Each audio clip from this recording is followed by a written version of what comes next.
crystal ball, I also don't have a time tunnel, but Right. if I could go back a year, and to the time when it became clear this wasn't a 3-day war, and if you had a president who came to the American people and said, we've all been impressed by the valor of the Ukrainian people, looks like Putin has made a historic overreach.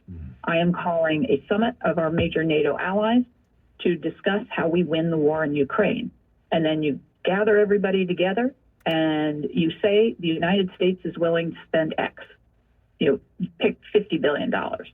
And, you all are going to match that. The EU is roughly the same size as the United States in terms of its economy. So what we put in, especially given that this is a European war, Right. you guys are going to put in, and then we figure out how we deploy those funds over the next 6 months to allow the Ukrainians to win the war and end the loss of life, end the destruction.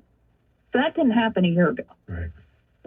What could you do now? I mean, the glaring thing to me, and I was writing about this a year ago, is that they are not enforcing economic sanctions on Russia in a way that would make this intolerable to them. They are actually permitting Russian oil to be exported to India. Right. The Indians refine it and then sell it to Europe as an Indian product.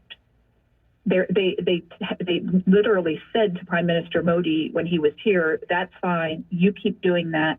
We want those barrels on the market because we've got to keep energy prices down here at home for our political needs. So all sorts of stuff like that. You could lower the secondary sanctions, which put U.S. sanctions on institutions doing business with Russia. Right. This would get China's attention immediately. Right. Because they are terrified of that. These are tools that don't involve, spending taxpayer dollars. These are leveraging the United States fiscal might to make a situation intolerable for an enemy, so they come to the table. Why aren't we doing that? Yeah, great question. Well, if people want more information, I know you said you've been writing about this. Will they find good resources there at Heritage? They will find great resources here at Heritage.